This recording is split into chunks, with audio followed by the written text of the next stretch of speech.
মসজিদ কমিটি হতে গেলে কোরআনে আছে 5টা গুণ লাগবে। যাকে তাকে মসজিদ কমিটি করবেন না, গোনা হবে। মসজিদ কমিটি হতে গেলে 5টা গুণ লাগে, কোরআনে আছে। যাকে তাকে তো কমিটি করে দেন, মসজিদের কমিটি, সভাপতি, সেক্রেটারি, ক্যাশিয়ার। কবরে যান, গেলে দেখা হবে আপনাদের সাথে কিয়ামতের মাঠে। তো জলসা কমিটি হতে গেলে কমসে কম তাকে হালাল খাবার খেতে হবে। আর 2 নাম্বার হলো তাকে 5 ওয়াক্ত নামাজ পড়তে হবে।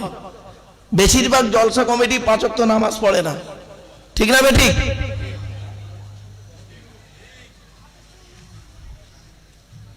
3 নাম্বার হলো শ্রোতা। শ্রোতার কি দেখবেন শুনে রেখে দিন। শ্রোতাদের 3টে জিনিস লাগবেই লাগবে। আপনারা যারা তো শ্রোতা, এখন আপাতত আমি হতভাগে এখন আপাতত বক্তা, আপনারা এখন আপাতত শ্রোতা বাপ। আপনাদের 3টে জিনিস লাগবেই লাগবে জলসায়। 1 নাম্বার শরীর পাক। কি বললাম? শরীর পাক। আপনাদের প্রত্যেকের শরীর পাক আছে, কেউ না পাক নেই। হয়তো অনেকের অজু নেই, কিন্তু শরীরটা পাক আছে। গেল। কাপড় পাক। প্রত্যেকের জামা যারা পরে আছেন, লুঙ্গি জামা পরে আছেন, কাপড়টাও পাক আছে। 2টো হলো। 3 নাম্বার জায়গা পাক। এইটা কিন্তু না পাক। ওই যেটা বসে আছেন, এই প্লাস্টিকটাই যে বসেছেন, এই প্লাস্টিকটাই যেটা এই যে বসে আছেন এই জিনিসটার উপরে, এইটা নিশ্চয়ই প্যান্ডেলওয়ালাদের বুঝি। আবার বলেন না, প্যান্ডেলওয়ালাদের। এটা আজকে এখানে এসছে, দেখবেন আজকে জলসার পরে তখন তাবারুক দেওয়া হবে, খিচুড়ি খাওয়ানো হবে। এই খিচুড়ি খাওয়া হয়ে গেলে এই এলাকার যত কুকুর আছে সব এর মধ্যে হাড় নিয়ে মারামারি করবে। তারপরে করবে কি, কত লোক জুতো পায়েতে চলবে।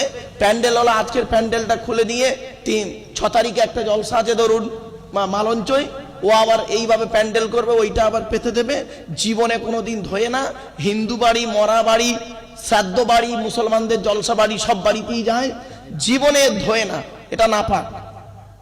এই যারা নামাজি মুসল্লি বসেছেন তাদের গা নাপাক হয়ে যাবে। আমার কথাটা কিন্তু শুনতে খারাপ লাগছে। আমি এই ওয়াজ যদি না করি, কিয়ামতের মাঠে আল্লাহ আমার জবানটাকে টেনে ছিঁড়ে নেবে। আমি গিয়াসকে বলেছিলাম যে কোচে আমারে ভুল বুঝো না তুমি। তাফসীরুল কোরআনের মাহফিল দিতে গেলে তার কিছু নিয়ম পদ্ধতি আছে, এই জিনিসগুলোকে ফলো করিও। আপনাদের হাতে ধরে বলে যাচ্ছি, পায়ে ধরে বলে যাচ্ছি, বাপ আপনারা এগুলো ঠিক করবেন। কেন এই প্লাস্টিকের উপরে মসজিদের মুসাল্লা এনে বিছিয়ে দিতে পারলেন না? শরীর পাক, কাপড় পাক, জায়গা পাক, ঠিক না বেটি? হ্যাঁ, চেয়ার আরো ভালো, চেয়ার সিস্টেম করলে আরো ভালো। কি বলবো বাপ, এটা গেল, বক্তা গেল, কমিটি হলো, শ্রোতা হলো। শ্রোতাদের আর একটা জিনিস দরকার, এই যে ওখানে গেটে লিখে দেবেন বিনা অজুতে প্রবেশ নিষেধ। দেখবেন যে কটা এসে বসবে অজু অবস্থায়, সলিড শ্রোতাও কটা, ঠিক না বেঠিক? বেশিরভাগ শ্রোতার অজু থাকে না। বক্তার নিজের অজু থাকে না, তার শ্রোতার থাকবে কি? কত বক্তা নিয়ে বেঅজুতে ওয়াজ করে, কত বক্তা নামাজ পড়ে না। এই জন্য আমি বাপ খারাপ ভাববেন না, আমি অনুরোধ করে বলছি বাপ এগুলো একটু ফলো করবেন। জলসা কষ্ট করে দেন, 2 দিন ব্যাপী জলসা, অনেক টাকা খরচা করেন। এই জলসার খরচার টাকা যদি আপনি জলসা না করে অন্য কাজ করলে অনেক কিছু করা যেত, কিন্তু আপনারা সেসব না করে জলসা দেন। কি শেখেন, কি করেন, সেটাকে আপনি মূল্যায়ন করবেন। ব্যাস, তখনই বুঝতে পারবেন জলসা দিয়ে লাভ হয়েছে না লস হয়েছে।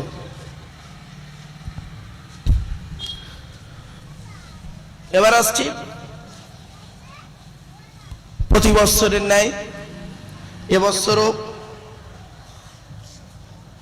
কোরআনুল কারীমের মাহফিল, তাফসীরুল কোরআনের মাহফিল, ঈসা আলাইহিস সালামের মাহফিল, 2 দিন ব্যাপী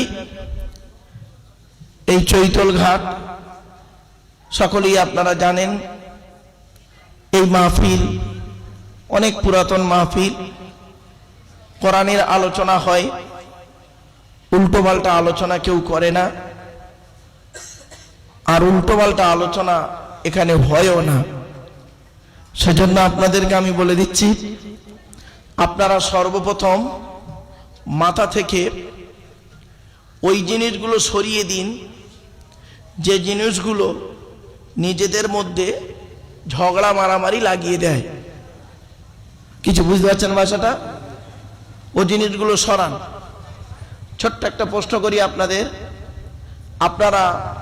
আমরা মরে গেলে কবরে যাব, কবরে গেলে কি জিজ্ঞাসা করা হবে তুই তবলিগ না ফুরফুরা না বেরেলি না ওয়াহাবি না জামাত ইসলাম না আহলে হাদিস? ধরে বলুন, হবে না। কিয়ামতের মাঠে কি আল্লাহ এই প্রশ্নটা করবে যে তুই তবলিগ না ফুরফুরা না বেরেলি না ওয়াহাবি না জামাত ইসলামী না আহলে হাদিস? তাহলে কিয়ামতও এরকম প্রশ্ন হবে বলে জানা নেই, কবরেও হবে না, কিয়ামতের মাঠেও হবে না। তো যে প্রশ্ন কবরে হবে না, কিয়ামতের মাঠে হবে না, পৃথিবীতে কয়েক বছর বাঁচবেন সেইটা নিয়ে এত মারামারি করেন কেন? গোল টুপি, লম্বা টুপি, চেরা জামা, ফাড়া জামা, গোল জামা, বুকে হাত বাঁধা, নাভির নিচে হাত বাঁধা, আমিন বলা, জোরে আমিন, আস্তে আমিন, এই না মারামারি। এতে করে কি আপনারা ভাবেন যারা আলোচনা করেন একে অপরের দোষারোপ করে, তারা কি ভাবেন যে খুব জ্ঞানী মানুষের পরিচয় হয়? না, এতে আরো সত্যিকারের জ্ঞানী লোকেরা এটাকে হাস্যকর হয়ে তাদের কাছে, সত্যিকারের জ্ঞানী লোক যারা, তারা হাসে। এজন্য আপনাদেরকে অনুরোধ করছি এই সব জিনিসগুলো থেকে সরিয়ে দিন। আপনারা এই কথাগুলো একটু দয়া করে মাথা থেকে সরিয়ে দিন বাবা। আগে এটা ছিল না, আগে এই পরিবেশে আসেনি, সেজন্য বলতে পারিনি। হয়তো অনেকে ধারণা হবে যে এতদিন বলেনি উনি, আজ বললেন কেন? বলতে বাধ্য হলাম বাবা, যত দিন যাচ্ছে তত বেশি শুরু হয়ে যাচ্ছে। তাই আমি আপনাদেরকে বললাম বাবা, এইগুলো থেকে মাথা থেকে সরিয়ে দিন। আল্লাহর কোরআন কি বলছে, নবীর হাদিস কি বলছে, ইজমা কি বলছে, কিয়াস কি বলছে, এইগুলো নিয়ে একটু মাতামাতি করুন, ব্যাস। এই অনুরোধ আপনাদের কাছে রাখলাম। আর পেছনে যে সমস্ত ভাইয়েরা বাবাজিরা বসে আছেন, দয়া করে একটু আগিয়ে আগিয়ে আসেন। এটা পুরো একদম দেখুন ইউ হয়ে গেছে, ইউ দেখেন। তো যাই হোক, আপনাদেরকে আমি অনুরোধ করছি আপনারা দয়া করে মেহরবানি করে চলে আসেন।